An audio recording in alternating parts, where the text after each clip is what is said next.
Hi, everyone, and welcome back to another episode of The Break on Career Cloud Radio. I'm your host, Michael Garden.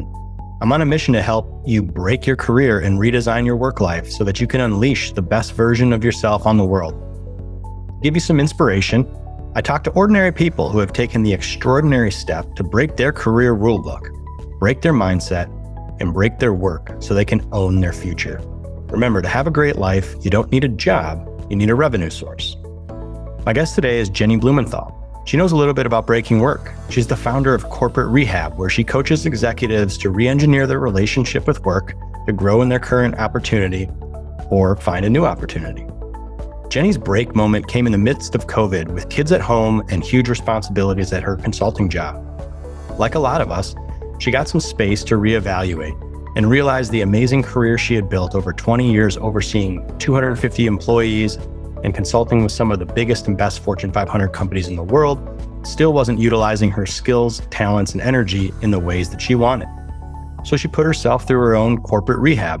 Check out our story. It's a good one. Today's episode is sponsored by Quotebook. I'm a side hustler. I like to dabble.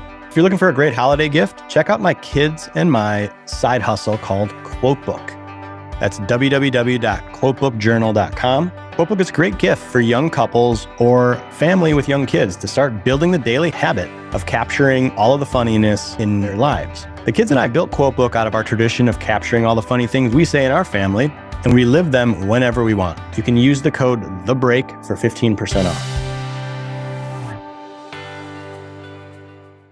Jennie, welcome to the show. Thanks so much for being here. Thanks for having me, Mike. Appreciate it. I'm excited. We're going to talk about corporate rehab, which is a total, phrase that I just love, given my background and what I've done.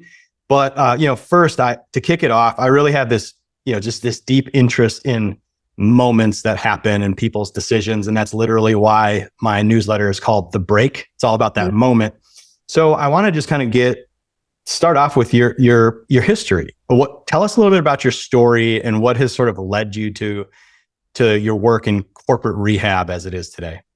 Yeah. So my story is I started out growing up on a farm out in Virginia and worked my way, learned the importance of hustle and grit and ambition and all the things that you learn when you're working tough. But as I grew up and went to school and tried to figure out what I wanted to do with my life, I really tried to figure out what was that balance of the things that kind of light me up, that get me excited, and what's going to give me security. And I chose security, and really made my way through corporate America. I worked there for 20 years, got my MBA, and by the time I left, it was actually in the middle of the pandemic. I thought I was going to stay. I was leading a huge business unit, managing $300 million, 250 people, was running a whole practice. But there was a little part of me that said, I don't really know if this is what I'm meant to do. And I don't feel as excited about it as I used to. And I always said I wouldn't do it just for the money or just for the security. And I found myself, that was really the main reason I was staying. And so as I was trying to figure out what to do next, and really in the middle of the pandemic, it was such a different time, right? We all had a chance to kind of go within, and everything got quiet and stopped. I used to be on planes 3 times a week. So when you're constantly hustling and moving, it's easy to kind of, silence that little voice and say, no, I'll just get the next job and get to the next level, and then I'll have more control over my schedule. And I kind of always thought that control on my time was just around the corner if I could just work a little bit harder. And I found that the further up I went, the more of my time I had to give up, and the more of myself I felt I had to give up. And so my breaking moment was actually in the middle of the pandemic. I had 2 kids in elementary school at the kitchen table. I had a husband who was in medicine and was already back in his office. And so it was like, something's got to give. I can't do 14 hours of Zooms and have these kids teach themselves 3rd grade math on their own. Not that I'm not great at 3rd grade math, but at that point, it was just like, something's got to give. And I realized I had been unhappy for a long time and wasn't really admitting that to myself. And so that's really what, started this whole thing. I definitely had kind of a breaking moment and really thought of it as like, who am I without this career? But what I've discovered next is so much more about myself And I'm actually much more than I thought I was in that past career. It's really interesting. There's a few things that jump out to me. I think one is we have so much similarity. I've got 3 young kids, and my wife's actually in medicine as well. I didn't know that. How fun. Okay. Yeah. And so I kind of, yeah, exactly. So I certainly, we could talk all day about the struggles of COVID and kids at home and all that kind of stuff. But yeah, I had a couple of different breaking moments, and I was obviously earlier than the pandemic, but it's interesting how the pandemic was sort of this mass reevaluation for a lot of people. And you kind of said, you made reference to how you always thought, and I think all of us think this, we always think that if we just get to that next step, we're going to get freedom, or we're going to get, to the promised land. And that's kind of a gigantic fallacy or lie in the entire way that we approach careers. And I know you've talked to a lot of people in a similar situation throughout the pandemic.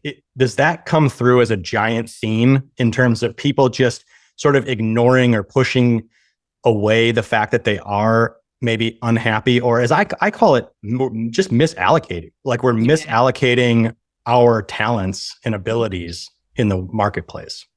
Yeah, I think that's a really good clarification, because I think, I wouldn't necessarily advise people to just chase happiness, whatever that means to you. I mean, I think there's real constraints that we have of trying to put food on the table, feeling the esteem that comes from a job, having the dignity of a job, and all those things are very real. But to your point, the misallocation for me was probably time, but it was also energy. The things that light me up, the things that I can get passionate about, the things that I feel that I'm actually put on this earth to make a difference in, was something I wasn't really spending as much of my time on. And so I think that's where that misallocation, I had kind of already gotten to the point where I had the esteem and the title, and had grown a team that I was really proud of, and, did a couple of projects that I really was interested in. But it was that purpose and that meaning that was a little bit more lacking. And for me, I think when I did, so when I wrote the book, basically from that, I pivoted into doing my own exploration as to why I stayed in certain situations so long, and how much of that was me and how much of it was the environment. I collected these 300 stories, and I did a bunch of research because I really wanted to understand like what was keeping me stuck, and what part of that could I remove for myself. And what I found out is there's this hustle culture that kind of keeps us, stuck in situations sometimes that aren't as good for us. And it's at the level of society where it's like, you have to earn more and do things and do so much work and amass more things. It can be in families that tell you that, a good hard day's work is where value is, and you have to earn your rest and relaxation. It can be in workplaces where people say you're only as good as your last deal. And so none of these things are, I think, mean-spirited in and of themselves. It's just like, when you're running so fast and staying in that high gear and never coming back down is when it starts to get really dangerous, where okay, you've made this amount and now you have to make even more to feel fulfilled. Or, you're hustling during the work week and now you have to hustle on, the weekends and go back. It's that constant staying high. In terms of the productivity, I think that really is the real culprit. So I think that part is the part I saw a ton of. And really what I'd like to trace that back to, it came through in the pandemic, but I think the reason I point out the hustle culture is I think it's something that's actually within our culture that happens all the time. And we become more susceptible or less susceptible to it, depending on, how aware we are of our mindsets and our patterns that can keep us stuck. And so when we think about all those things I just named, if you think back to high school and Maslow's hierarchy of needs, on the bottom is that security of food and safety and shelter. And then after those are met, then you're freed up to go get connection and love. And then it's esteem, and then it's purpose. And when I think about that, I think we as humans are just moving up that evolutionary ladder. And a lot of people in the pandemic, it gave them a minute to pause and say, am I really still stuck at that survival level? Like, do I have enough to feed my family? And I'm just holding myself back from pursuing this other thing that I really want. Am I staying in this survival zone because I'm working for a boss who's telling me I'm not worth a whole lot other places? Am I staying there because I want to protect other people? All of those are like safety, security, survival things, as opposed to, am I in a place where I can really feel like I'm allocating time or energy or resources towards something that's really meaningful to me? Do I feel purposeful about the work that I'm doing? And maybe it's at work, maybe it's something outside of work. But I think that's really what you saw, is that a lot of people waking up to the fact that they might have been living their lives on autopilot a little bit and kind of stuck in this lower part of the survival pyramid and trying to attain a little bit more awareness. Yeah, that's really interesting. I hadn't thought about it like after you just said that for a couple of minutes, talked about that for a couple of minutes. I hadn't really linked hustle culture and the pandemic as much, but after you said that, I totally agree. It's like that actually shows how pervasive it is, because you get hustle culture. You know, we have an entrepreneurial spirit in this country, and to make something from nothing with risk involved, it takes an element of hustle and perseverance. But then we also have this kind of corporate bureaucracy layer, giant layer, where we're busy for busy's sake, and kind of justifying our importance or our salaries or whatever it might be. And that's a hustle. That's all these micro hustles that are happening. Yeah, that's right. I'm really curious, when you realize this and when you step back, and I'm really interested in how other people have thought about this too. How did you sort of get to the point or analyze what you wanted to do? Because I think a lot of us don't actually know what we want to do. When we're at this place of, oh, this realization, I actually can do something different. Like, how do you figure that out? You talked about energy, and you talked about some other things other than money, right? Like I'm just curious as to how you went about analyzing it. Yeah, I'll tell you my story, and then I'll tell you how I coach other people on this now, because a big part of my next phase was leaving, figuring out like what just happened. I'm so burned out. Let me detox first. But then really stepping into something where I could start sharing the awareness and the insights that I had basically on my own experience and from researching the book, share the stories of the 300 other women. So now I'm doing coaching and speaking on a lot of those. I'll share a little bit about what I tell other people to do, but then also what my personal experience is. So the first way to do that, I think, just the way I coach on it, the way I speak to it, is to think about the Japanese term ikigai, where it's basically, if you picture a Venn diagram with 4 circles, there's you're trying to look for your purpose being in the middle of what you love, what you can get paid to do, what the world needs, and what you're actually really good at. And if you can kind of find something that's in the middle of those things, then it actually gives you something that's much closer to just, I'm doing this because of the security, or I'm doing this because I love it, but I'll never be able to be paid for it. And then you're in this, this catch-22. So that's the place I like to start. I will put the caveat, though, out there that I coach a lot of executive women. And so for any of your listeners who fall into that category, what I usually hear is, gosh, I don't know what I'm passionate about. And so until I can find this one thing I'm saving baby seals in Antarctica and rescuing them and the CEO of that company, I'll just stay with where I am, and I'll just, stay focused on what I'm doing. And what I would say is to just sit with a little bit of the why. Why are you drawn to that thing? And why do you think you're actually on this earth, before you get to the how and the what? Because maybe you really actually want to research about baby seals. Maybe you want to write a children's book about baby seals. Maybe you actually want to go and save the baby seals. But there's so many different ways you can actually realize that purpose. And sometimes I think we get really caught up in either what's the obvious choice or the safe path, or what we see other people doing. If you don't know anybody who's quit their job and moved to save baby seals, then you don't even know it's out there. So I would just say, starting with like experimenting at what's the intersection point of those 4 things. And then the minute you do that, put your pencil down and don't go looking for how much you can get paid for that and where they're hiring for it. Just sit with it a little bit to kind of figure out what it could turn into.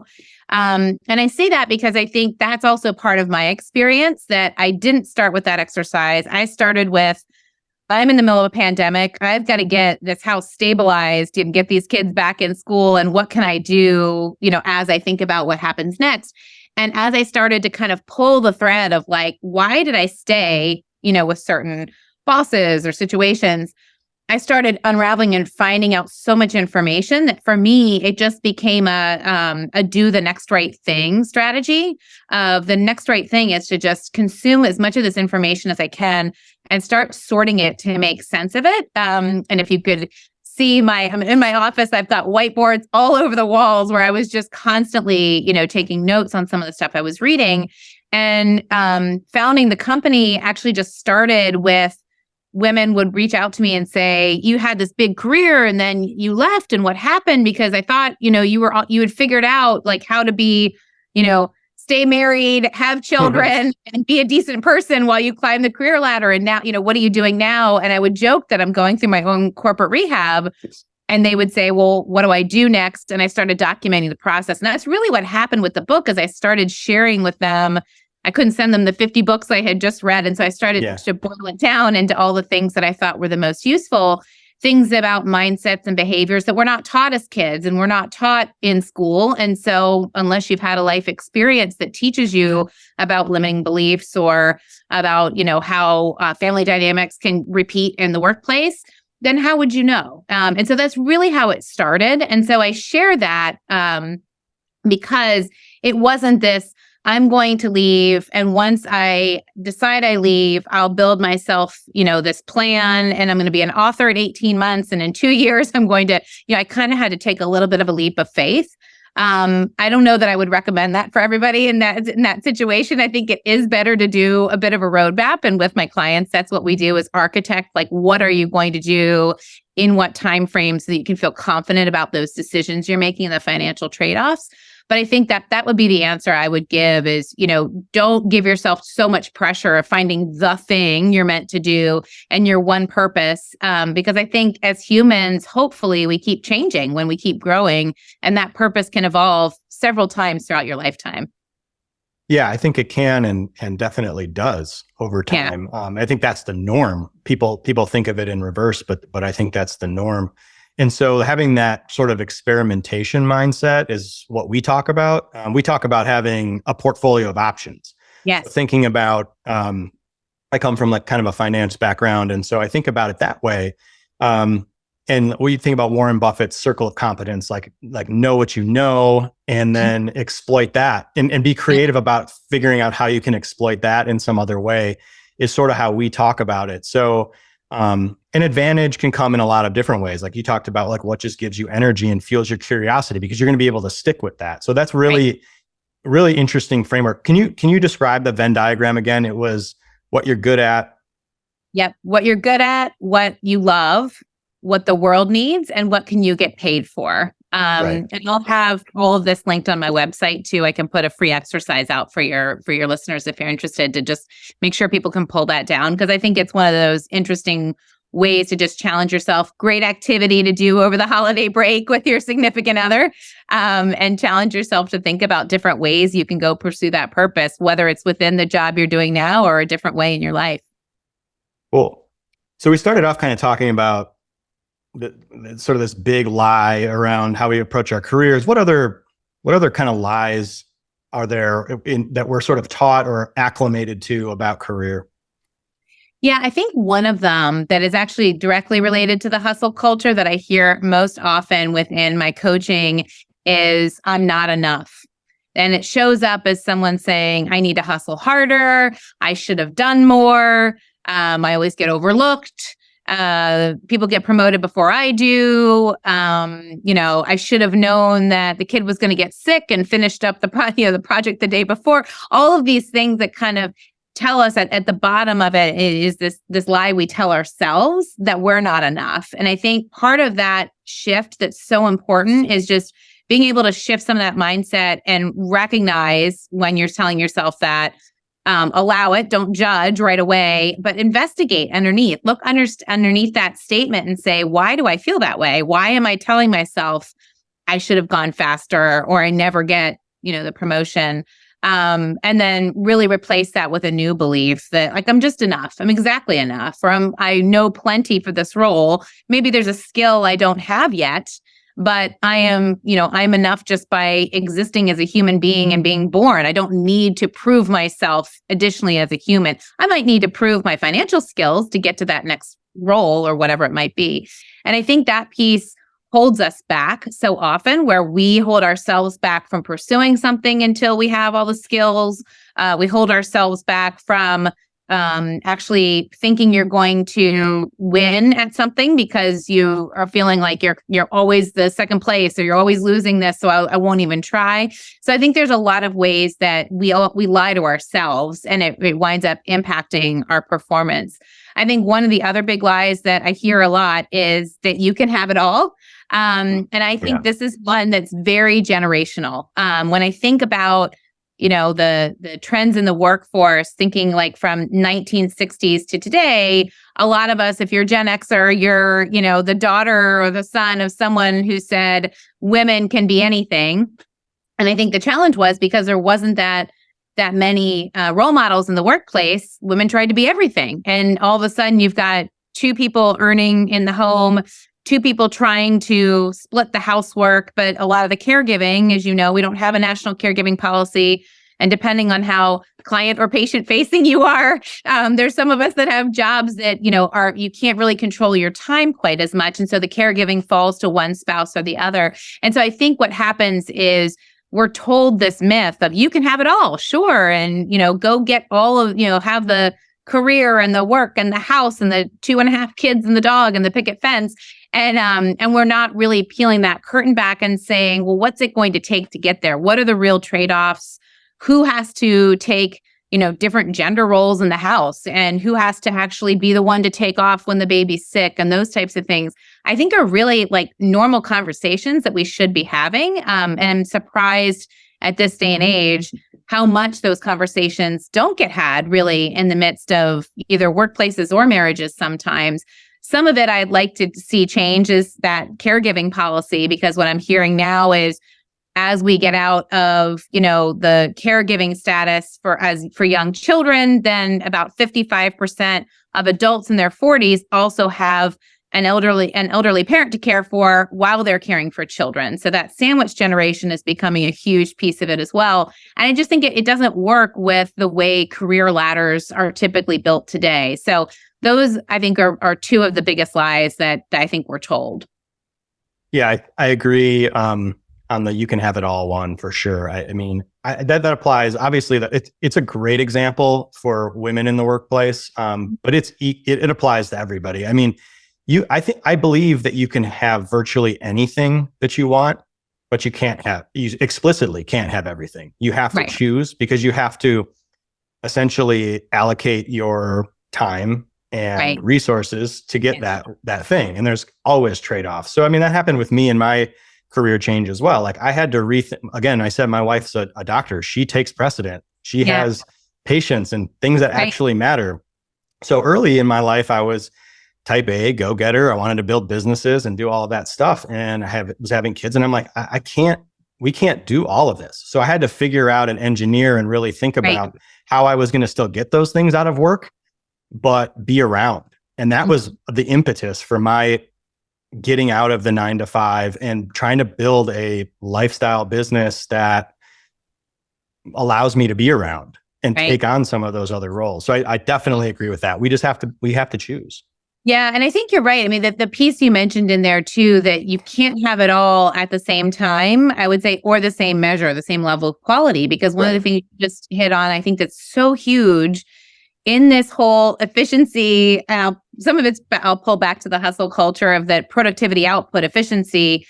It's easy to say, oh, well, if I only have 24 hours in the day, then I'll farm out this thing to a nanny or a grandparent or what have you. And there's some things efficiency can take care of. But I think the big thing that can't be sub-optimized with young children, and saying this, mine are now 11 and 14, so I have a bit of a slightly rear view, of this now.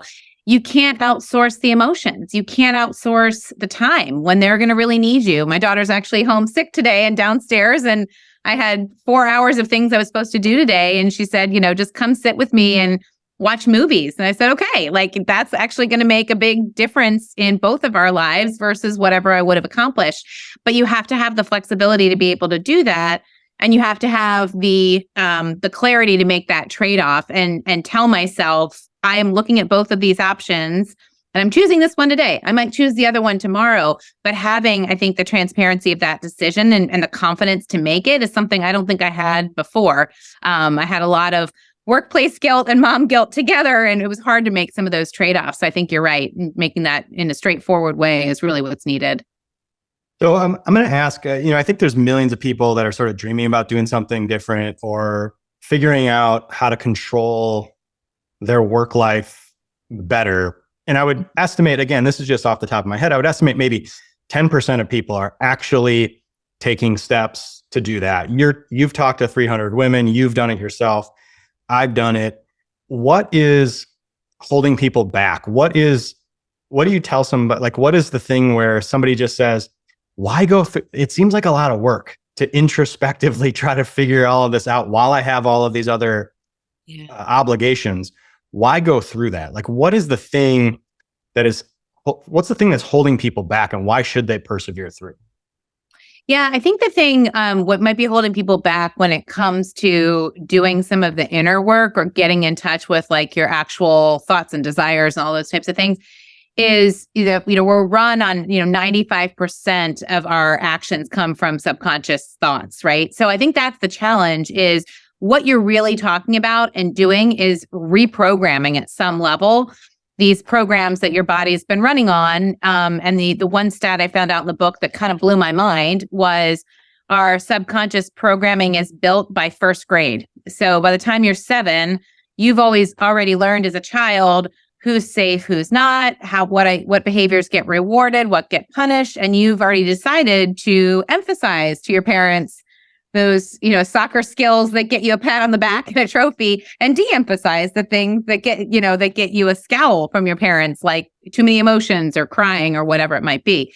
And so when I think about that, now there's all kinds of experiences you can layer on top of that throughout the rest of your life, but that's coded into the oldest reptilian part of your brain. And so it takes a lot of work to actually go back and reprogram some of those thoughts. Now, for some of us, that's something that you outgrow and it's no big deal. But if you lived in a situation or you were exposed to something maybe from a toxic boss later in life that kind of reactivates that, gosh, I'm never good enough. I have to prove myself to this boss, or I need to make sure I always do more because nobody, sees the work that I'm doing. That's where I think it can start carrying over into our workplace.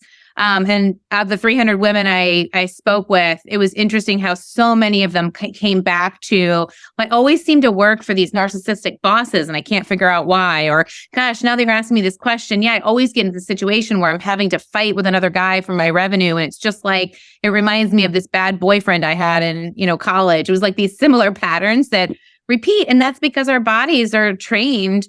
They're really just the best supercomputers that are scanning and saying, oh, that looks really familiar. We know how to handle that situation. And sometimes you're drawn to things, even if it's not as good for you. So I think that's part of the reason it's really hard to do this work, because you have to come face to face with a lot of things that are much easier not to look at.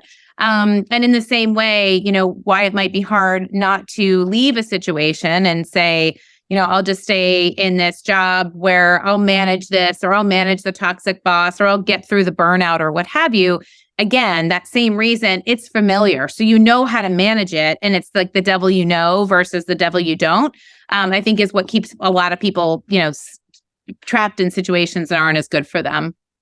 Yeah, I kind of as a follow-on, I think I saw somewhere you wrote, that people staying too long in jobs are miserable, and it's very similar dynamics to staying in a toxic relationship. And I had to chuckle because I did a talk and I had a slide around uncertainty, and this idea that we avoid uncertainty. We're like, humans are terrible at really dealing with uncertainty, and so one of the mechanisms that we cope with is essentially just giving into inertia. And the example that I gave was staying in a relationship too long. So I thought that was just a funny. Yeah. But so that's really what you're talking about. It when you're saying what we know, like the better of the two devils or whatever it was that you just said. Yeah. We cling to what we know and is certain versus exploring what is unknown and possibly way better for us. Yes, that's right. That's right. I mean, if you think about it, I mean, go back to our biology as the earliest cave people. If you understood how to deal with, a jaguar and you could hide in a certain cave, okay, well, then I'm fine living there because I know where to get to, versus if you were dropped off in a completely different rainforest, you would have no idea what dangers were out there. And so you might choose to be in the dangerous desert that you knew how to get safe in certain situations. It's really no different. I mean, unfortunately, the evolutionary biology has been, yes, thousands of years, but so much of that same type of survival instinct is just coded into our brains, where we say, it's another jerk boss, but at least I know how to deal with them because they'll be upfront with me and they'll be a jerk to my face, versus maybe you don't deal as well with a passive aggressive or even a healthy boss because you don't know whether they're sincere or not, because you've been trained to kind of deal with this jerk. So I wrote that after interviewing. It was maybe like after my 50th interview with a woman who was like, I've never told anybody this before, but the only way I can describe it is this kind of like that jerk you dated in college. And I was like, okay, there's a theme here that we're all saying the same thing. So yeah, it's funny how that you got to the same kind of conclusion. Yeah.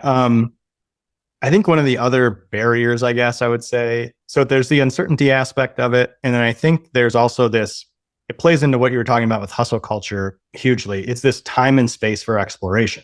Mm-hmm. Like the best time to do this stuff is not when you have an immediate need, like, oh, I'm about to lose my job, and so I need to figure out my life. Like the best time is when you have time and patience and kind of a long runway to do this. And so getting people over that mental hurdle of like, you need to create space for this.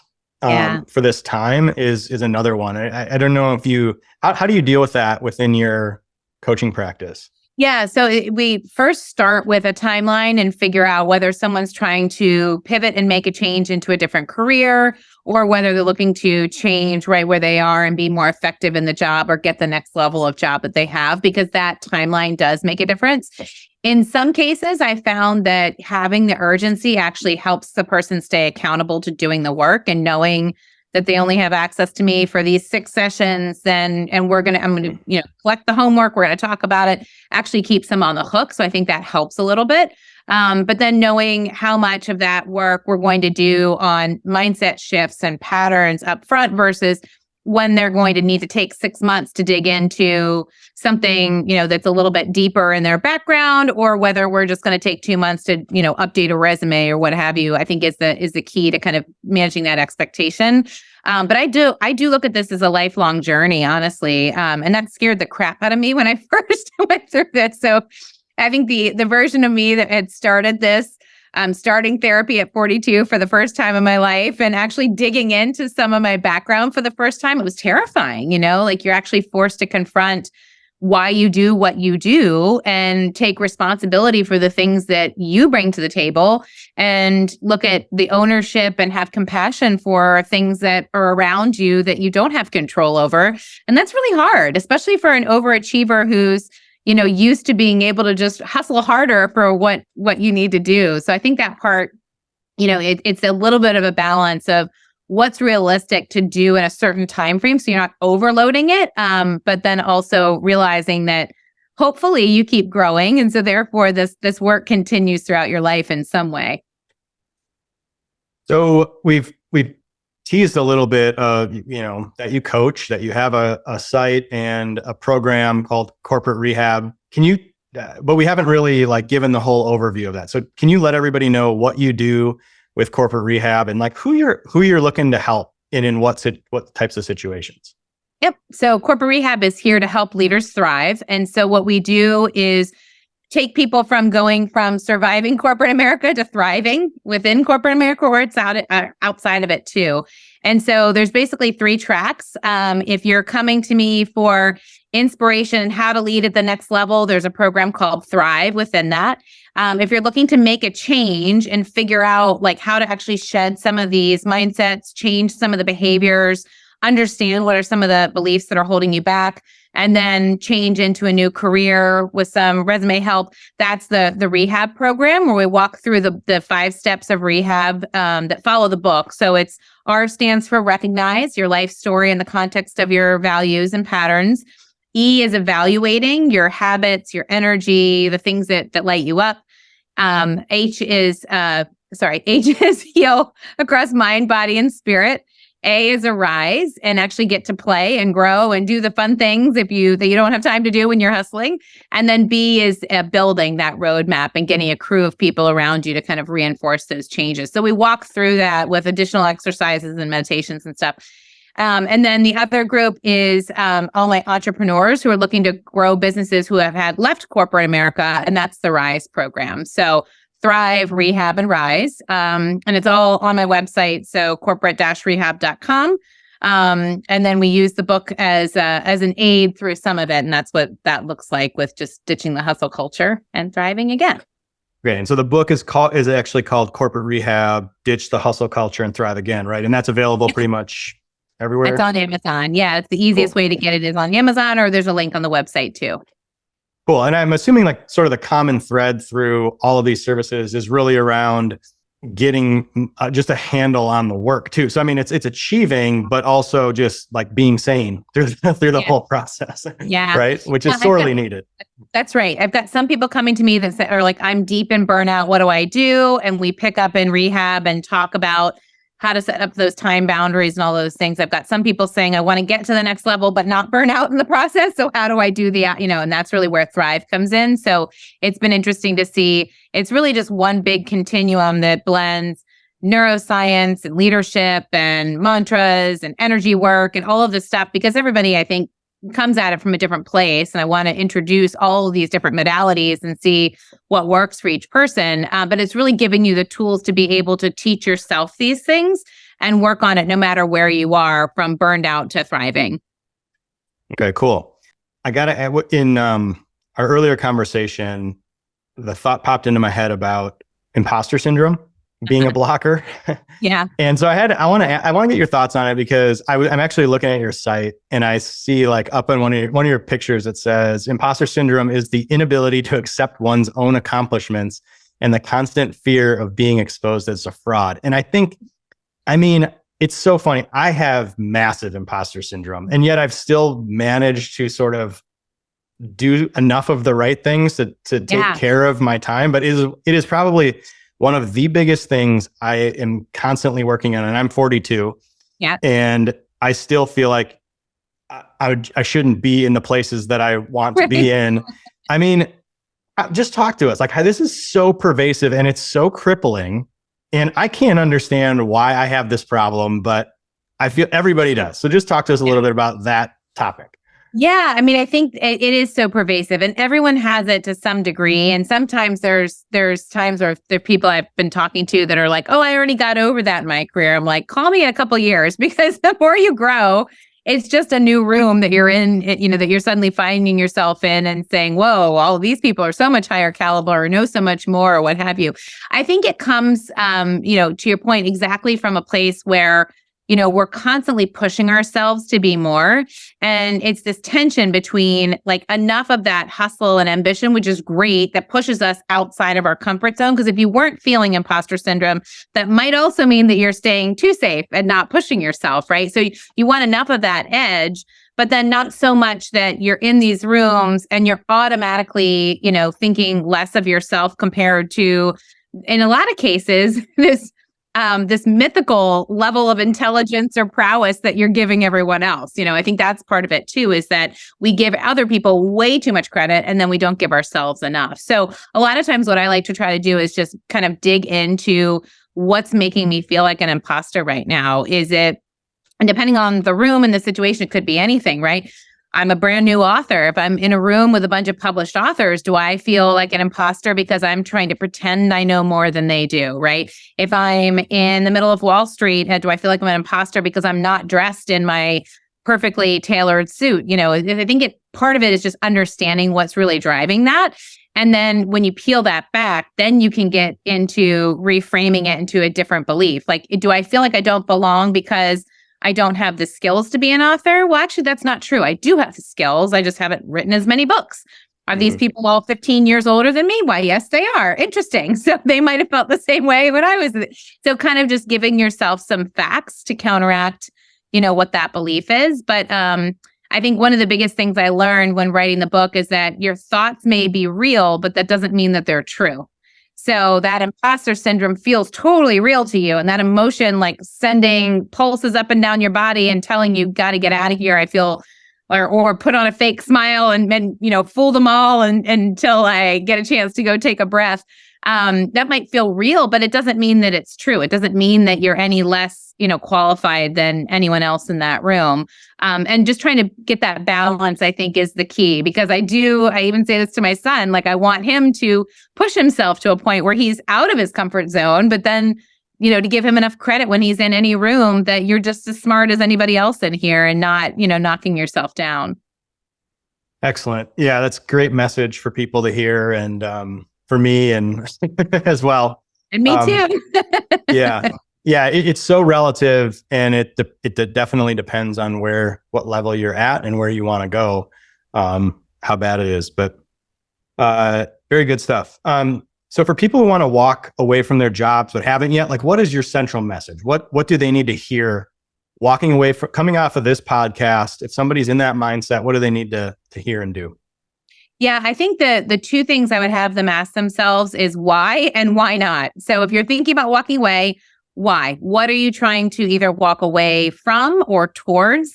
The answer to that question will help you understand if you're walking out of a situation that you're just likely to repeat. If it's like you've got a mindset, or you're drawn to a certain type of boss where you're just going to vault into a new company and wind up working for the same type of toxic individual, or have the same time boundary issues, for example, and burning yourself out just in a brand new place. Or is it that you've outgrown some of the skill sets and the place that you're in now can't help you advance further because you feel like you really need a totally new set of skills? That might be a great reason to walk towards something and say, oh, I'd like to take my marketing expertise, but apply it to a new industry, for example. So just get really clear on your why.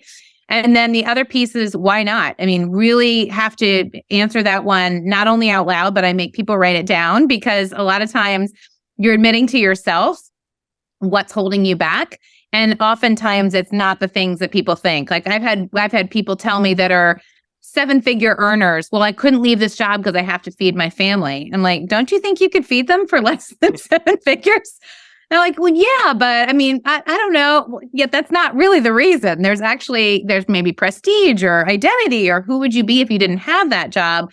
That's the real reason. But it feels better to say, I want to be able to feed my family.